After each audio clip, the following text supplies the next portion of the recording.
안녕하세요. 넷째 자라스트라는 이렇게 말했다. 쉬운 7번째 영상입니다. 지난 시간에 그 일부 3장 배우 세계론자들에 대하여 니체는 젊은 시절에 자신도 이혼론자였고 배우 세계론자 중에 한 명이었다고 고백을 하면서 그 메커니즘이 어떻게 되는가에 대해서 나름대로 그 설명을 했는데요. 제가 그것을 나르시시즘 그리고 거울의 원리를 가지고 제가 설명을 드렸죠. 자, 일단 이원론이라고 하는 것은 그 이데아와 현상 세계로 두 개로 분류해서 사물을 파악하는 방식인데 플라톤으로부터 기원을 많이 한다고 얘기가 되고 있죠. 그래서 이데아는 신의 세계고 현상의 세계는 인간의 세계가 되는, 이데아의 세계는 바로 천국이고 쾌락의 세계이며 인간의 세계는 욕망의 세계, 고통의 세계다.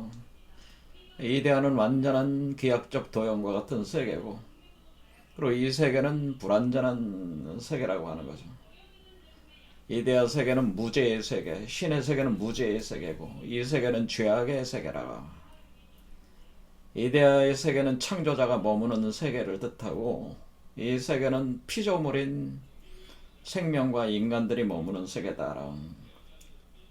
그래서 가치도 이제는 이원화가 돼서 이데아의 세계는 선한 세계고 아름다운 세계야. 인간의 세계는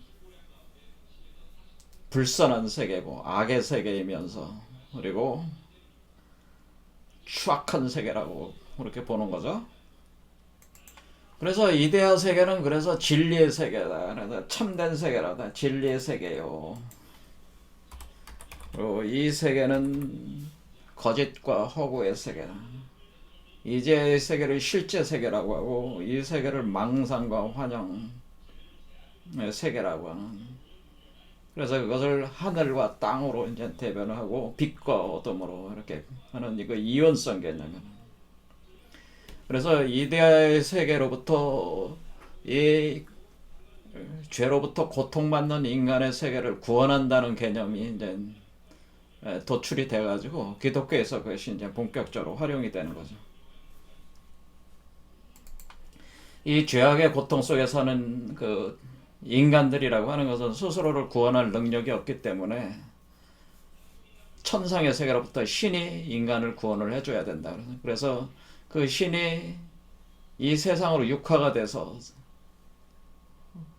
들어온다고 하는 거죠. 그래서 자신이 이 세계의 그 죄를 짊어지고 그 피를 흘리면서 대속을 하는 과정을 통해 가지고 이 세계를 구원한다.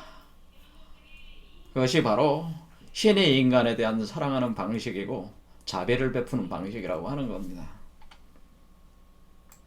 이것이 이제는 기독교적인 그 이론 이데올로기라고 볼 수가 있겠죠.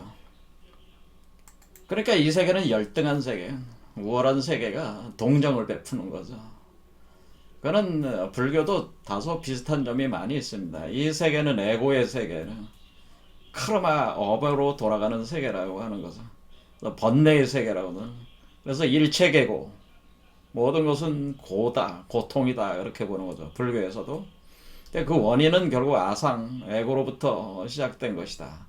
그래서 자기를 버려야 된다. 자기를 소멸해야 된다. 자아소멸론이라는 거는 이 세계는 헛되고 무상하다고 하는 거죠. 환영이고 허구기 때문에 헛되고 무상하니까 버려라 그런 얘기죠. 그래서 그 무소유라든가 이런 뭐 법정 스님이 주장하는 무소유라고 하는 것도 무상한 세계에 대해서 그 욕망, 그 집착을 버리라. 그런 도덕적 그런 어떤 권고 자체가 사실 그런 개념 자체도 이런 이원론에서 출발한다고 이렇게 볼 수가 있겠죠. 그러나 니체가 볼 때는 이제는 니체가 젊은 시절 자신도 그렇게 생각을 했다는 거죠. 그래서 이 세계는 그 신에 의해서 창조가 됐는데 그 신이 자신을 투영을 했다고 하는 거죠. 이 세계에 투영을 해서 창조를 했는데 이 세계는 완전한 세계가 불완전한 세계, 고통과 죄악의 세계로 창조가 됐으니까 신이 보기에는 하나의 그 창조된 그 자체가 일종의 고통이죠. 신의 입장으로 볼 때는 또 그 고통이라고 하는 겁니다. 그래서 자기가 창조한 것이 너무나 끔찍하기 때문에 고개를 돌릴 때 바로 그 타이밍에서 이 세계는 창조가 됐다는 거죠. 그러니까 아름답고 선한 세계가 이토록 추악하고 그 악한 세계가 나올 수가 있는가? 그에 대한 그 절망, 신도 절망을 하게 된다고 하는 겁니다. 그래서 니체가 또 젊은 시절에 이런 식으로 생각을 했다. 그런데 점점 이제는 공부가 깊어지면서 니체가 결국 이와 같이 우리가 이데아라는 세계, 그 완전한 세계라고 하는 그 무죄의 세계, 창조자의 세계, 구원을 하는 자의 세계, 참된 세계, 실제의 세계, 천상, 빛의 세계, 이거는 사실은 우리가 만들어낸 하나의 관념에 불과하다고 하는 것을 깨우쳤다고 하는 겁니다. 그러니까 이 세계는 현상계에 살고 있는 이 인간들에 의해서 구성된 세계라고 하는 거예요. 그걸 이제는 깨닫게 됐다고 하는 엄청난 깨달음이죠, 사실은. 그래서 사실은 우리가 이데아의 신의 세계라고 하는 것도 하나의 인간을 구성하는 하나의 부분에 불과하다고 하는 거예요. 인간으로부터 나왔기 때문에 그렇다고 하는 거죠. 그래서 그 내용이 한번 읽어보겠습니다. 아, 그대 형제들이여, 내가 지어낸 이 신은 사람이 만들어낸 작품이자 망상이었다. 그러니까 이 현실 세계가 망상이 아니고, 이 세계가 허구가 아니고, 이 세계가 실제고, 역으로 이 세계가 망상이고 허구의 세계라고 하네. 그러니까 이 이데아의 세계는 이 현상계에 살고 있는 인간들이 창조를 했다고 하는 거죠, 이거는. 역으로, 이게 뭐예요? 같이 전도죠, 전도. 180도 전도가 됐다고 하는 거죠. 완전히 이제 뒤집어서 보네. 확 뒤집어서 180도 뒤집어서 보는 겁니다. 여기다 이거죠. 반대다 이거죠. 다른 신들이 모두 그렇게 인간에 의해서 개념적으로 구성된 거죠. 인간이 창조한 거라는 겁니다. 그래서 이 신은 인간이 창조했기 때문에 이 신 자체가 인간이라고 하는 거죠. 이 신은 인간이었고 그저 인간의 초라한 작품에, 나의 초라한 작품에 불과했다. 바로 이 창조된 것이 망상이고 허구다. 이 이데아라는 세계가 바로 망상이고 허구니까 이것은 유령과 같다. 그것은 내 자신의 죄와 불길로부터 내게 온 것이다. 그것은 뭐예요? 그 인간이라는 존재가 그것이 위법의 시로 변화하는 그 과정, 그것은 불에 타서 재가 돼서 거기서 부활하는 과정인데, 바로 수승화강이 일어나면서 부활을 하게 되는데, 그때 불에 타서 재가 되면서 연기가 피어오를 때 마치 희끄무레한 그 연기처럼 피어오르는 그 유령과 같다라고, 그 불길로부터 내게 온 것이다, 그 유령이 그렇게. 그래서 이 세계는 저편 세계로 온 것은 아니었다. 그러니까 원래 이 이데아 세계, 신의 세계, 천국 이런 것들은 사실 다 인간 안에 있었다고 하는 거죠. 그러니까 저편에 있는 게 아니라 인간 안에 있는 거였다고 하는, 인간의 안에 있는 게 투사가 된 거라고 하는 겁니다. 이거는 많은 종교에서 얘기하는 게 뭐예요? 천국이 여기 있다 저기 있다 할 것이 아니요, 너의 마음속에 있느니라. 그거는 우리가 이제는 우리 동양학적으로 우리 그 동학에서 얘기하는 인내천을 얘기하는, 사람이 곧 하늘이다라는 거죠. 너희가 곧 하늘이다라고 하는 겁니다. 천국은 여기 있다 저기 있다 할 것이 아니요, 너희 마음속에 있느니라. 이거 그와 같은 걸 깨달았다고 하는 거죠. 그러니까 이 바깥에 있는 게 아니라고 하는 거죠. 내 안에 있는 거라고 하는 거죠. 그러니까 니체가 이제 통절하게 알아도 그 내 안에 있는 거를 우리가 개념화하고 구상화했다고 하는 겁니다. 그런데 우리가 배우 세계론자들은 우리 내면에 있는 것을, 이것을 일종의 그 개념화하고 구상화해가지고 이것을, 이 망상적 이데아 세계를, 이것을 본질적 세계로 보고 이것이 사실은 모든 운동하는 주체로 그것을 딱 만들어 가지고 한마디로 얘기해서 이 우주 운동을 그것에 입각해서 이제 설명을 해왔다고 하는 거죠. 설명을 하게 됐다. 자, 그거는 이제 누구를 얘기를 하게 되는 거죠. 이 배후 세계론자들에 있어서 여기서 정확하게 니체가 지금 염두에 두고 있는 사람들은 어떤 사람이냐면은 사실은 누구냐면은 이 배후 세계론자들, 이혼론 배후 세계론자들이라고 하는 이 존재들은 사실은 당시에 그 독일 관념론 철학자들이라고 이렇게 볼 수가 있습니다. 자, 배후 세계론자들은 독일 관념론 철학자들이다라고 하는 겁니다. 바로 이와 같은 이데아 세계를 가지고 이 메커니즘을 설명을 한다고 하는 거죠. 이 세계가 돌아가는 메커니즘의 핵심에 바로 이 이데아라는 걸 가지고 그것의 운동성을 거기다 부여를 해가지고 그것을 설명을 하게 될 때 이것을 독일 관념론자, 우리가 이제는 그 서양 철학 공부하시는 분들이 많이 얘기하는 형이상학이라고 하는데 형이상학적 관념론자라고 독일 관념론자들이. 그래서 오늘은 요 사람들에 대해서 요 내용들에 대해서 좀 우리가 파악을 해야지 그 다음 얘기가 진행될 수 있기 때문에 요 내용을 좀 진행을 해보려고 합니다. 그러니까 우리가 그 니체가 지금 보면은 이 독일 관념론 철학자들 관념론. 그래서 유명한 사람이 일단 칸트라고 하는 사람은 여러분들이 아시다시피 그 이론이성, 실천이성, 판단력 비판이라는 걸 통해 가지고 하나의 그 우리가 세계를 인식하고 파악하고 도덕적으로 살게 되는 어떤 원천을 이성으로 본 거죠. 그럴 때 그 이성이라는 것이 신에 의해서 부여된 것으로 이제 파악을 한 거죠. 하지만은 칸트 철학은 그 이성이라고 하는 그런 것이 어떤 운동성을 가지고 있는 건 아니었어요. 그러니까 운동성. 그러니까 이 칸트 철학은 그 칸트의 이성주의 철학이라고 하는 건 상당히 정태적이다라는. 이게 어떤 운동성이 없는 정태적 그 형태를 주로 유지를 하고 있다고 하는 거예요. 그러니까 마치 그게 뭐냐면은 우리가 여러분들이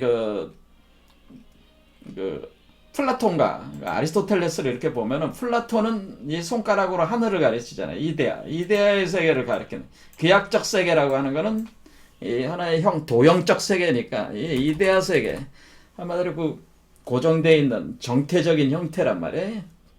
정태적이라는 거는 움직이지 않는다고 하는 거죠. 그 입법 체계가.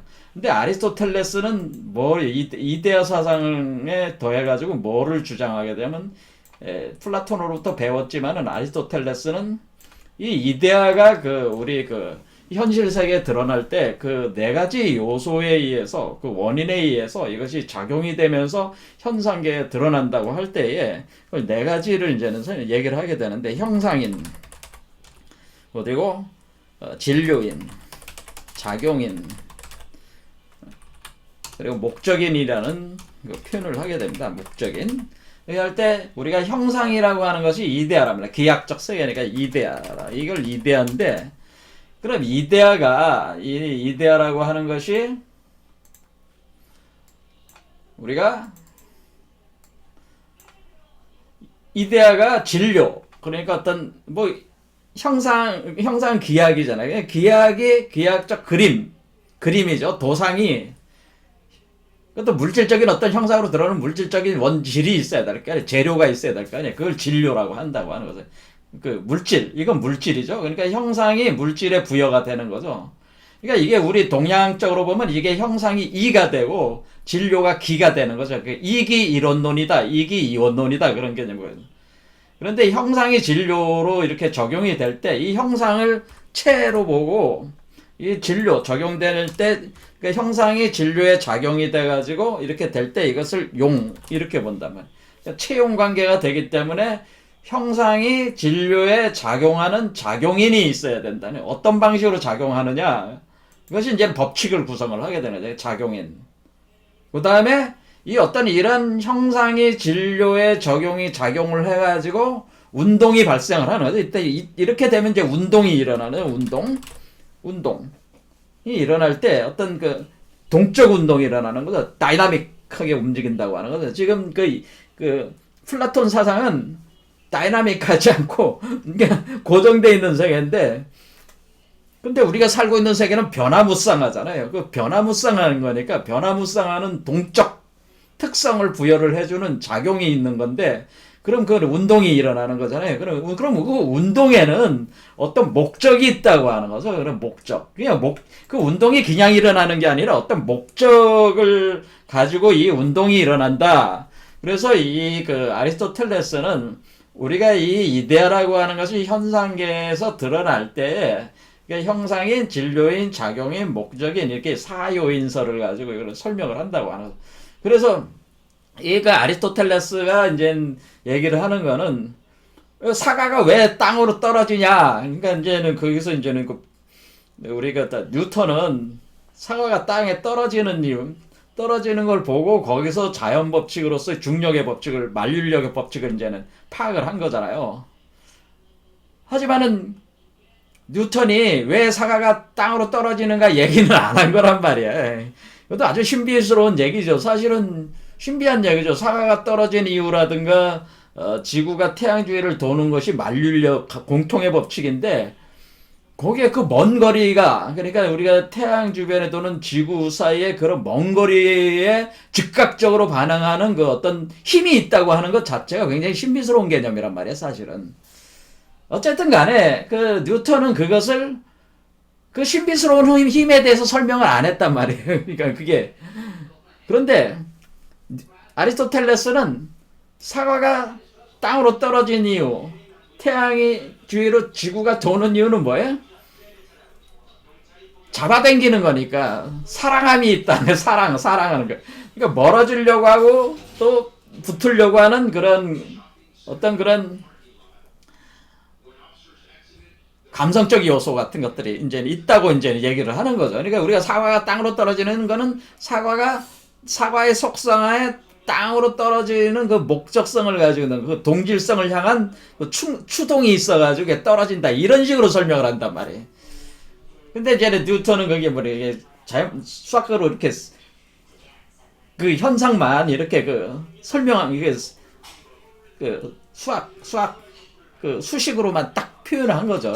그러니까 뉴턴도 얘기를 안 하는 거지. 목적인이라는 개념 자체는 뉴턴은 얘기를 안 하는 거지. 그게 과학이라는 게. 그래서 현상을 그냥 설명하는 거죠. 이 현상만 그 수학적으로 표현하는 것 뿐이야. 그런데 아리스토텔레스는 어떤 목적성을 얘기를 했단 말이에요. 이게 아리스토텔레스가. 자, 그와 같이 우리 이때 당시에 그러니까 이게 이 플라톤이 칸트와 같은 그런 개념이라면은 그 당시에 플라톤이 칸트와 같은 그런 개념이라면은 우리가 뭐냐면은 이 아리스토텔레스와 같은 그 어떤 그 운동성, 그렇죠? 그 어떤 그냥 운동이 있다고 하는 거. 그러니까 어떤 이성의 운동성이 있다 이렇게 보는 거예요. 이성. 그리고 거기에 이성이 그러니까 순수 이성이라든가 실천 이성이라든가 이런 이성적인 구조 자체가 어떤 운동성을 가지고 있다 할 때 그것을 이거는 독일 관념론자들은 물론 칸트도 독일 계통의 사람이었지만은 독일 관념론자들 이 사람들은 그 하나의 그 운동 이게 바로 이제 아리스토텔레스와 같은 그런 개념이라고 하는 겁니다. 그렇게 이해하시면 잘 이해가 된다. 그래서 여기서 이제는 칸트 다음에 쇼펜하우어도 실존주의자지만은 이 사람도 거의 비슷해요. 개념이. 그러니까 얘 같이 한 파트에 넣어버렸다. 그래서 쇼펜하우어가 1788년에서 1860년 사람이야. 그 다음 피테. 이 사람들은 다 독일 사람들이란 말이야. 피테는 1762년에 1814년. 셀링은 1775년, 1854년. 헤겔이 1770년에서 1831년이니까 거의 이 사람들이 18세기 중반에서 19세기 초반까지 활동하던 사람들이잖아요. 그런데 니체는 이 시대 독일 관념론자들, 형이상학자들이 엄청난 철학계 영향력을 끼칠 때 그 시대 이후에 바로 누가 니체가 이때 이후에 태어난 사람 아니에요. 바로 후에 태어난 사람이란 말이에요. 그러니까 셀링하고는 한 10년 같이 산 거고 쇼펜하우어하고는 한 16년 정도 같이 산 거예요. 같은 시대에 산 거죠. 어쨌든 거의 그 뒤를 이은 사람이네, 니체가. 그래서 니체가 지금 그 배후 세계론자들이라고 지금 비판하고 있는 사람들은 사실은 이 독일 관념론자들, 독일 관념론자들 중에서 칸트 외에 이 쇼펜하우어, 자기가 젊은 시절에 쇼펜하우어를 엄청나게 좋아했어요. 그래서 쇼펜하우어가 쓴 의지와 표상으로서의 그 책이 마치 자기 자신을 위해서 쓰여진 책인 것 같은 그런 거를 느꼈단 말이에요. 그래서 쇼펜하우어를 엄청나게 추종했단 말이에요. 그래서 이 쇼펜하우어부터 시작해가지고 피테, 셀링, 헤겔 이 사람들의 사유체계를 배후세계론자라는 개념으로 지칭을 하면서 니체가 지금 설명을 하고 있는 것이다, 그런 얘기입니다.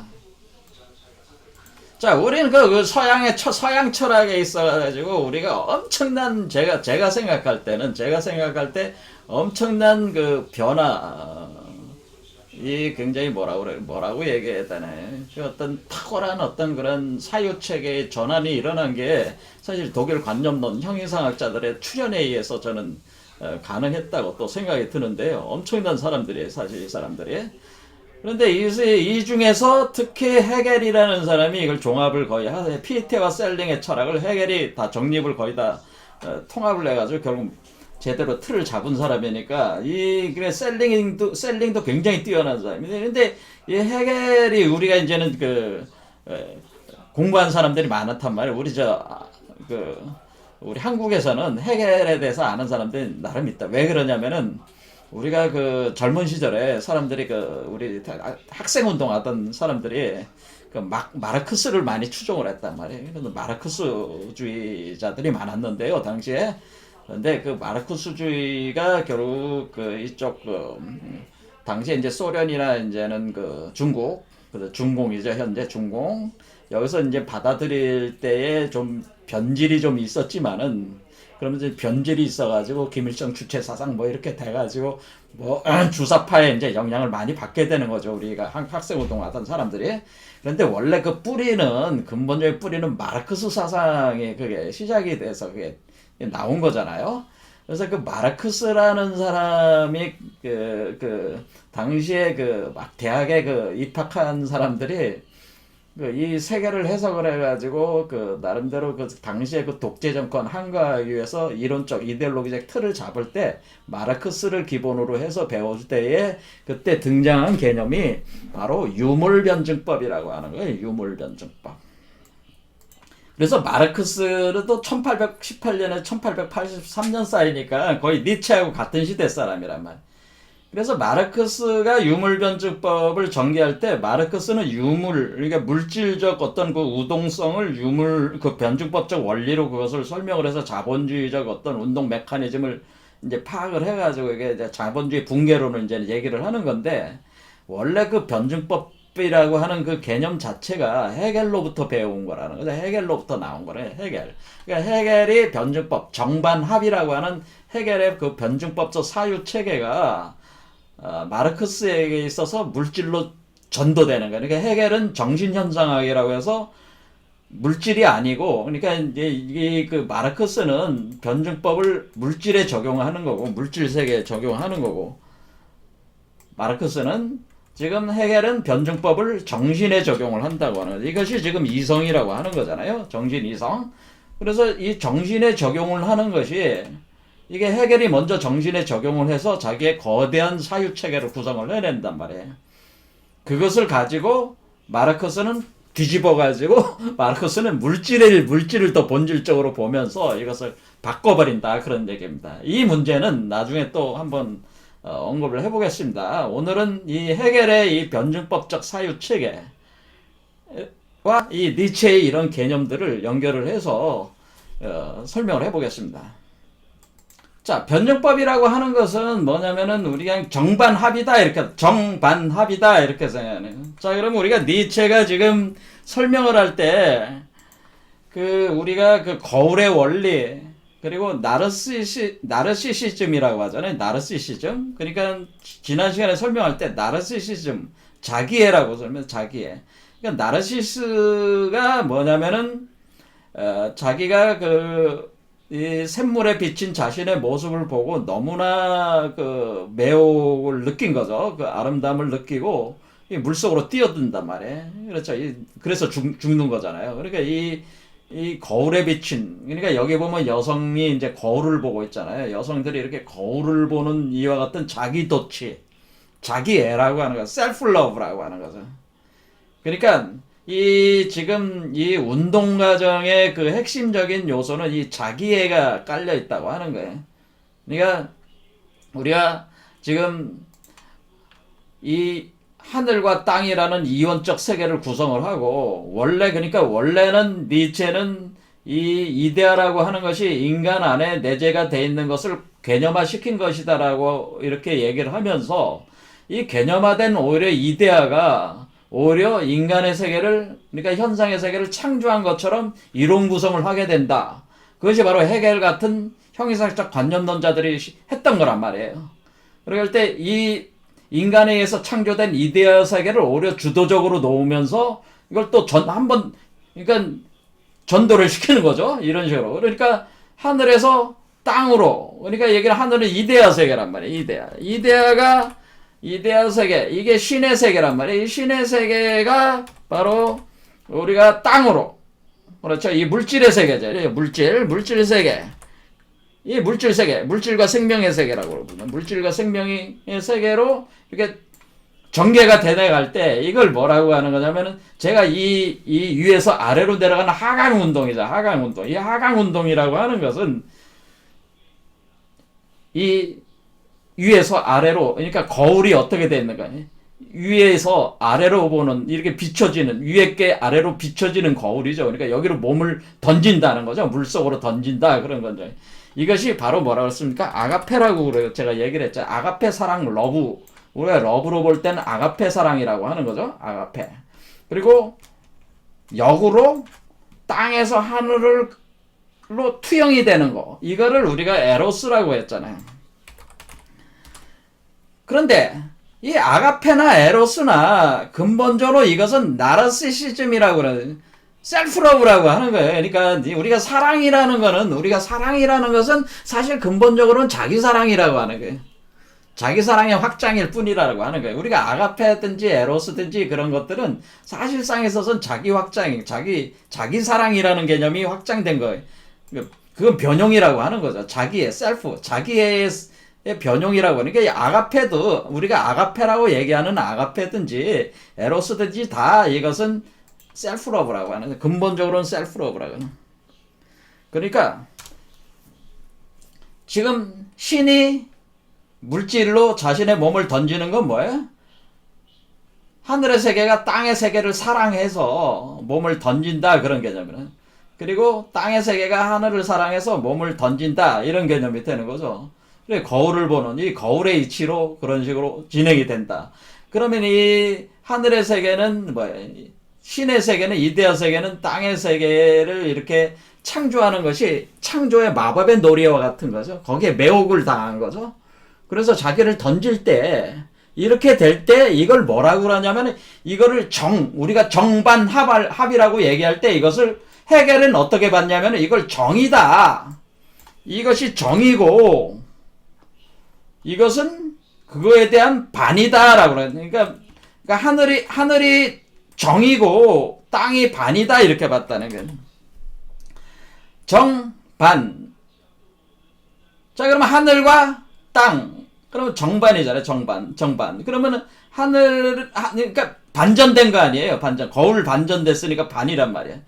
그리고 다시 어떻게 되는 거예요?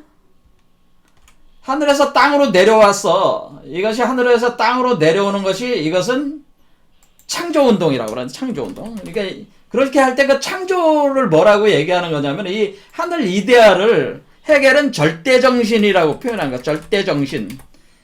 이 절대정신이라고 하네. 절대정신으로 표현하는데, 헤겔이 절대정신. 자, 그럼 우리 셀링 같은 경우는 이거를 뭐라고 그러냐면 영이라고 표현해.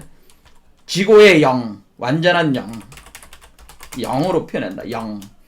완전한 영이 절대정신이, 그것이 우리가 정이 돼가지고 우리가 이 세계로 투영이 된다고 하는 거죠. 그러면 이 세계는 이 세계는, 생명의 세계는, 이거는 자연의 세계란 말이야. 그럼 우리는 이 절대정신의 세계가 자연 세계로 우리가 투영이 되는 거라 그래. 투영. 그 자체는 창조 과정이라고 하는 거죠. 그런데 이 창조 과정은 사실은 우리가 그 절대 정신이 물질 속으로 자신을 투영을 해서 들어가는 거니까 사실은 자기 소외라고 이것이 그러니까 다른 존재가 되는 거잖아요. 나와 다른 존재가 되는, 나와 180도 다른 존재가 돼버린다고 하는 대칭적인 다른 존재가 된다고 하는 것은 본래 나를 상실하면서, 자기 상실하면서, 이게 뭐예요? 자기 상실하면서 자기 소외가 일어난다고 하는 거죠. 내가 나를 버릴 때 내가 나를 버려야지 다른 게 될 수가 있잖아요. 그래서 이걸 자기 소외라고 하는 거예요. 그래서 이 지금 헤겔이 밝혀낸 이 철학적 사유책에서 이 소외라는 개념이 굉장히 중요한 개념이에요. 자기 소외. 그러니까 그러면서 그것이 정반대되는 요소가 되는 거니까 자기 모순 운동이라고 하는, 자기 모순. 그러니까 모든 운동은 기본적으로 정반이라고 하는 자기 모순이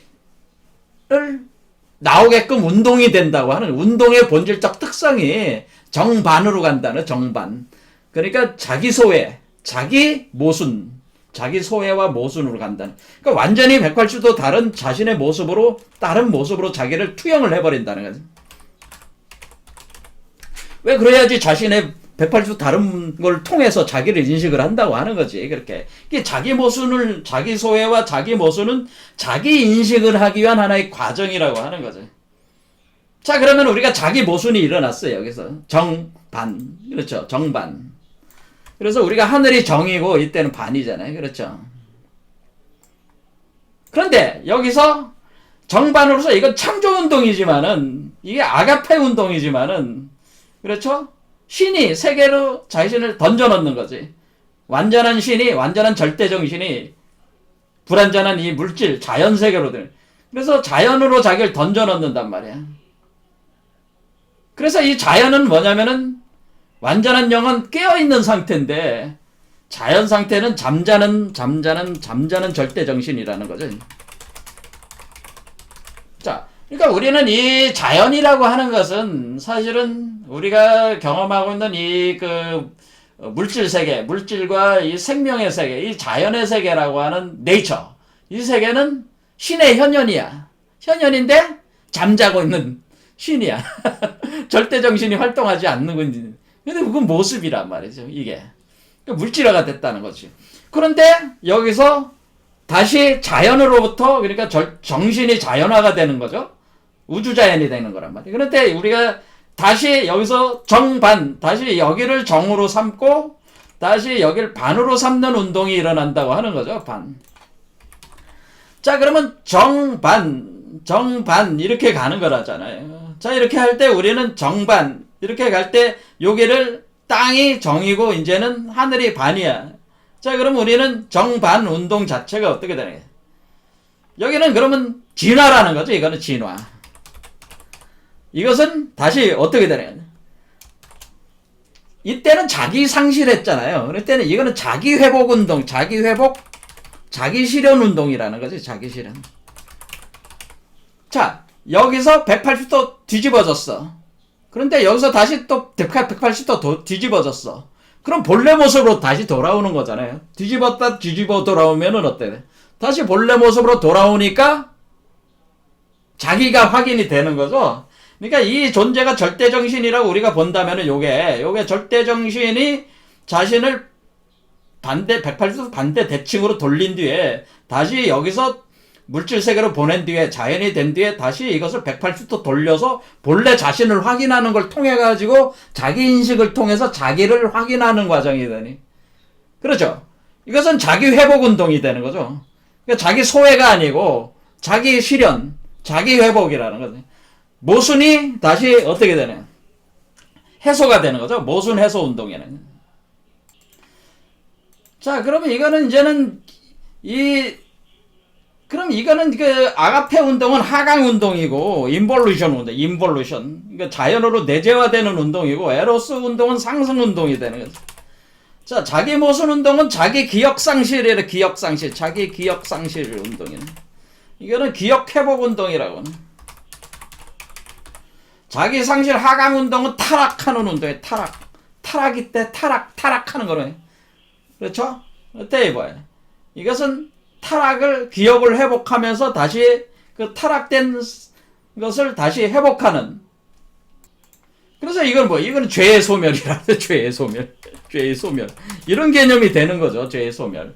자, 그래서 이 두 가지 운동이 정반, 그 다음에 정반으로 이렇게 올라간다고 하는 거죠. 이게 정반, 정반. 자, 그러면 여기서 우리는 정반까지는 알았어요. 해겔의 변증법에서 우리가 정반합이니까 정반. 정반과 정반, 정에 대해서 반이 180도 대칭이 돼서 마치 거울투영. 우리가 나르시시즘과 같은 개념으로 자기를 던지는 것이다. 그렇게 할 때 자신을 타락시키고 자신을 자기 소외시키고 자기 상실시키고 자기 기억을 소멸시켜 나가면서 자기 모순 상태로 던져가지고 이 자연으로 자신을 투사시킨다는 거죠. 신이 절대정신이 그런다는 거예요.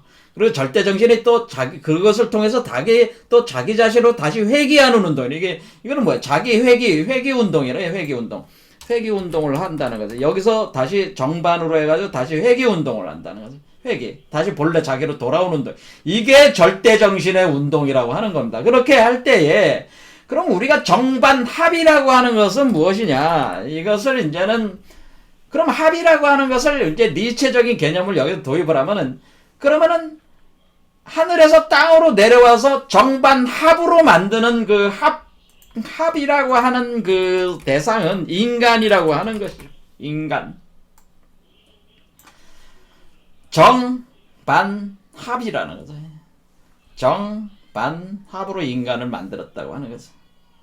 그러니까 우리가 하늘과 땅이 합해진 거예요.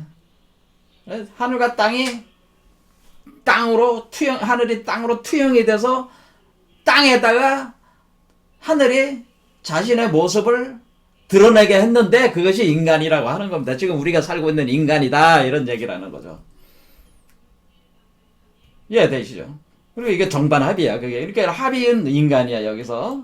자, 그럼 우리가 여기서 볼 때 우리가 정반합, 그러니까 이 하강 운동의 결과로 나오는 정반합은 인간이다, 그런 얘기예요. 그러면은 역으로 올라가는 상승 운동, 그렇죠? 이 상승 운동으로 역으로, 그러니까 거슬러 올라가는 거죠. 이게 거슬러 올라감. 그래서 이 타락의 운동을 이걸 순방향이라고 하고 이것을 역방향이라고 하는 겁니다. 역방향. 이거는 시간의 순행이고 이건 시간의 역행인데, 그러면은 이 인간에서 그러면은 여기서 정반합 생기는 건 뭐라는 거예요? 여기서는 위버맨시라고 하는 거죠. 위버맨시.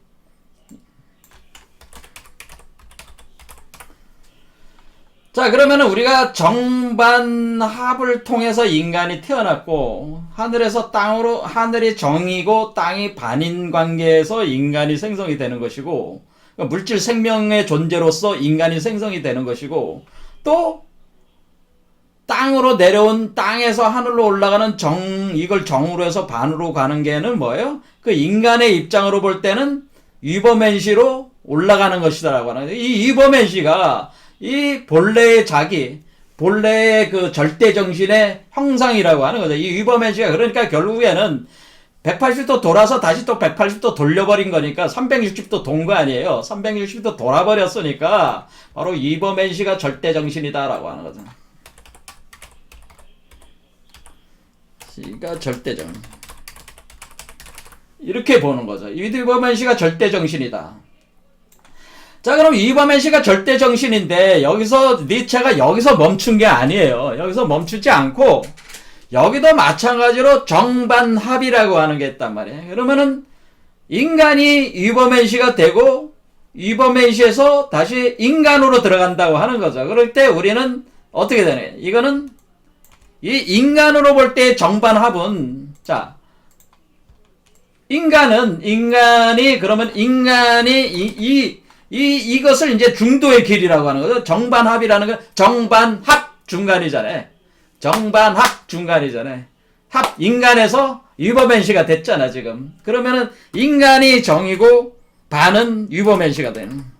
인간의 입장에서, 인간으로 보면은 인간은 정이 되는 것이고, 위버맨시는 반이 되는 것이고, 그리고 인간과 위버맨시가 합한대야. 인간과 인간이자 위버맨시, 위버맨시이자 인간. 위법행위이자 인간이 바로 이것이 합의 모습이라고 하는 거죠. 합이라고 하는 것은 위법행위이자 인간이다 그런 얘기예요. 그래서 그러니까 지금 그 독일 관념론에서 지금 차이가 뭐가 있냐면은 지금 우리 독일 관념론자들은 뭐를 하냐면 이 절대 정신이 이 운동을 주도를 하고 있다라고 이런 식으로 주도를 하고 있다고 하는 거예요. 하지만은 니체가 생각한 건 뭐냐면은 우리가 정반합이라고 운동이라고 이렇게 하는 것은 지금 우리가 투영 관계인데 이렇게 돌아갈 때에 이 인간 자체가 인간에서 위버맨시로 가서 다시 위버맨시가 다시 인간으로 그러니까 위버맨시가 다시 인간으로 들어갈 때 그러니까 인간에서 위버맨시로 가서 위버맨시가 된 뒤에 다시 인간의 세계로 하강에 들어가서 합해진다는 거죠. 인간과 합한다고 하는 거죠. 인간과 합한다고 할 때 그 합은 위버맨시자 인간의 모습을 최종적으로 봤다고 하는 거죠. 그러니까 지금 뭐야? 한 발 더 나간 거지. 한 발 더. 그건 인간의 모습에서 나간 거지. 그러니까 이제 니체 철학은 철저하게 그 인간의 철학이라고 하는 거예요. 그래서 인간이 정이고 그 반이 위버맨시고 그 위버맨시가 다시 그러니까 인간은 하강된 존재로서의 하늘이 땅으로 내려온 존재로서의 자연적 상태의 모습이 인간이고 그 인간 안에서 다시 태어난 존재가 반으로서 다시 태어난 존재가 바로 위버맨시고 그것이 절대정신의 형상을 가지고 있는 것이고 그 절대정신의 형상을 가지고 다시 인간 안으로 다시 들어간다고 하는 거죠. 위버맨시가. 그렇게 됐을 때 위버맨시자 인간 그 합으로 들어갔을 때 그 모습이 사실은 우리의 본질적 모습이라고 하는 거지. 우리 우주의 그 근원적 모습이 이 모습이라고 하는 거예요. 그래서 지금 니체는 지금 제가 말씀드리자면은 이 독일 관념론자들보다 한 발 더 나간 거야. 한 발 더. 그러니까 절대정신이 아니고 바로 그 절대정신의 배후에 있는 또 한 발 더 나가게 되면은 만나게 되는 그것은 절대정신으로서의 위버맨시가 다시 세상으로 하강에 들어갔을 때에 세상과 합해졌을 때 그 모습. 그래서 그것이 신체로서의 신체 그러니까 신체를 경멸하는 자라는 그 장에서 이제 더 본격적으로 얘기를 하는데 그것은 우리가 정신이 아니라 정신이자 자연이다라고 하는 정신이자 자연 상태인 존재. 그러니까 정신이 아니라 자연도 아니고 정신이자 자연 그 상태가 바로 위버맨시이자 인간의 상태라고 하는 거죠. 그러니까 여기까지 갔다고 하는 거예요. 그러니까 한 발 더 나간 거예요. 그러니까 지금 우리가 지금 독일 관념론자들은 뭐야? 이 지금 절대정신에 의해서 모든 게 운영이 된다고 하는 거지. 그러니까 지금 이런 식으로 운영이 된다고 하는 거지. 그럼 이거면 이제 끝났다고 하는 거지. 다 됐어. 그러니까 이제 헤겔이나 셀링이나 피에테는 절대정신이 원래 이런 운동을 하고 있는 거죠. 이 완전한 영이라고 하는 것이 이런 운동을 하고 있어. 그러면서 이게 뭐라 그래? 쇼펜하와도 마찬가지. 쇼펜하와도 절대정신을 다른 말로 뭐로 하는 게 쇼펜하와의 그것을 브라흐마라고 하네. 브라흐마야,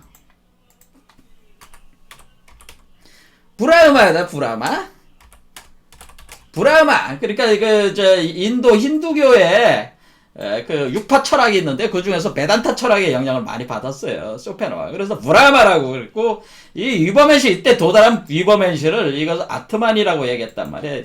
베단타에서는.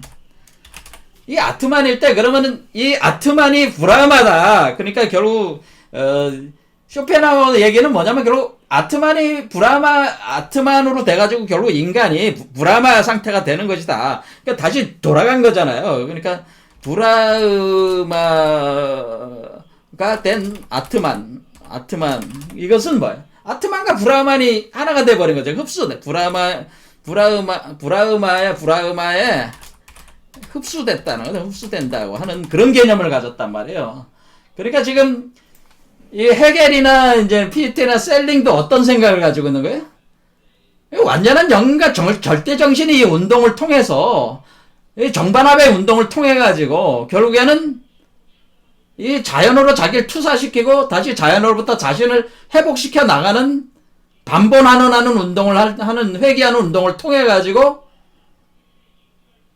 펼쳤던 걸 다시 흡수해드리는 거라는 거지. 방출했던 거를 자기 소외를 통해 가지고 자기 상실을 통해서 방출했던 걸 다시 흡수해드리는, 내보내고 다시 받아들이는 그 운동으로 이렇게 개념을 잡았다고 하는 거죠. 그럼 어느 엄청나게 위대한 철학이죠. 이렇게 딱 보면 근데 원래 그 힌두교의 베단타 철학이 이런 철학이거든. 그러니까 쇼펜하우어도 이런 거야. 그런데 니체가 볼 때는 그게 아니라는 거지. 여기서 한 발이 더 나가야 된다는 거지. 이게는 뭐야? 인간에서 위버맨시로, 위버맨시에서 다시 인간으로 간다라고 하는 거죠. 그래서 위버맨시가 곧 인간이고, 인간이 곧 위버맨시가 되는 상태가 된다고 하는 겁니다. 그러니까 이 세계는 위버맨시의 현현이고, 이 인간 세계는 위버맨시의 현현이고, 또 위버맨시는 인간의 현현이라고 하는 거죠. 이 불가사의한 얘기지만은 이 완전한 세계와 불완전한 세계는 그 자체로 하나라고 하는 거죠. 양면적 거울과 같은 상태라고 하는 거죠. 근데 그 자체가 하나라고 하는, 그 세계의 그 주인이라고 하는 거죠. 그러니까 이 정신이자 자연 상태. 그러니까 지금 여기 보면은 헤겔이나 쇼펜하우어나 헤겔은 다 뭐야? 브라마라든가 절대정신이라든가 완전한 영이라든가 뭐야? 지금 이원론, 그것도 역시 이원론이라는데, 이데아, 신, 완전한 세계, 무죄 세계, 창조의 세계, 구원자의 세계, 참된 세계, 실제 세계, 천상, 지빛, 이걸로 가잖아요, 지금. 그게 아니고, 이데아가 곧 천상이고, 현상이고, 이데아라고 하는 것은, 인간에서 위버맨시가 되고, 위버맨시가 다시 인간이 됨으로써, 위버맨시가 곧 인간인 그런 상태. 여기서 한 발 더 나간 상태, 이것을 얼마나 제 강의 듣는 분들이 이해하실지 모르겠지만 이 점이야말로 그 독일 관념론자들하고 그 니체를 엄청나게 그 차이를 발생시키는 지점이란 말이에요. 그런데 그 독일 관념론 철학자들이 특히 헤겔이 정신현상학을 통해서 이런 개념을 도출해서, 근데 헤겔은 뭐로 봤냐면은 이 인간이 위버맨시가 돼 나가는 이 과정 자체를 역사라고 봤단 말이에요. 역사. 이것이 인간의 역사를 통해서 이것이 드러난다고 하는 거란 말이에요. 그런 식으로 파악을 해가지고 역사를 통해서, 그러니까 인간이 살아가는 이 세계의 역사를 통해서 이 정반합의 과정이 구현이 돼 나간다, 이렇게 본 거죠. 왜? 정반합으로 인간이 태어나고, 그 인간의 역사를, 이 인간이 위버맨시가 돼 나가는 과정 자체가 인간의 역사라고 하는 거죠. 그 역사의 목적은 인간이 절대정신의 세계로 들어가는 것이 목적인 그 메커니즘으로 절대정신이 그렇게 진행을 하고 있다고 하는 것이다, 그런 얘기죠. 하지만은 니체 얘기는 뭐냐면은 그게 다가 아니고, 절대 정신으로 들어간 바로 위버맨시는 다시 인간이 된다. 정신으로 끝나는 게 아니고 그것이 물질이 된다, 다시. 그 상태가 완전한 상태다. 그 상태가 돼야지 이것이 맞는 것이다 라고 하는, 한 발 더 앞으로 나가서 간파를 했는데요. 이거는 이 정도 간파력을, 이게 통찰력을 가진 사람이 역대 어떤 철학, 이게 이제 지금 헤겔이 엄청나게 위대한 사람인데 훨씬 뛰어넘은 사람이죠. 그래서 지금 그 니체가 지금 비판하고 있는 거는 바로 이 배우세계론자들이라고 하는 것은 절대정신이라든가 브라마라든가 뭐 이런 존재들에 의해서 이 세계가 마치 그 존재들의 발출과, 그러니까 방출하고 흡수해드리는, 창조하고 진화시켜가지고 다시 자기 소외를 하고 자기 소외를 한 뒤에 뭐 자기 실현으로 다시 되는, 자기 회복을 하는 이런 운동을 통해서 이것이 돌아간다고 하는, 그것은 인간하고는 사실은 인간이 주인이 되는 그거는 아니라는 거지, 사실. 그게 배우 세계론이라고 하는, 절대정신이라고 하는 마치 그런 것이 있어가지고, 예, 그런 것이 있어가지고 이 세계를 그런 식으로 생성시키고 있다. 그런 식의 철학은, 그게 바로 배우세계론이라고 하는 건 그것이 아니고, 이 핵심은 바로 인간 안에 다 있다고 하는 겁니다. 이게 인간 안에, 인간이 곧 유버맨시고, 유버맨시가 곧 인간이기 때문에, 그 사실은 여기서 절대정신도 인간이고, 물질도 인간이고, 모든 게 다 인간이라고 하는 것입니다. 그러면 물질도 유버맨시고, 정신도 유버맨시고, 이 물질도 인간이고, 정신도 인간이다. 그러니까 우리가 유버맨시와 인간은 같은 것이다. 하지만은, 인간은 고통 속에 살고 있고, 유버맨시는 깨끗한 쾌락 속에 살고 있다. 왜 이런 차이가 발생하냐? 이건 불가사의지만은 역시 이와 같은 세계라고 하는 거죠. 단지 경험하고 체험되는 세계가 다르다고 하는 거예요, 그게. 자, 요 정도까지 하겠습니다. 자, 오늘 여기까지 하겠습니다. 오늘 이 내용을 이해를 한 사람들은 사실 상당히 깊이 있는 걸 이해를 한 거예요. 이해가 되셨는지 모르겠습니다. 자, 감사합니다.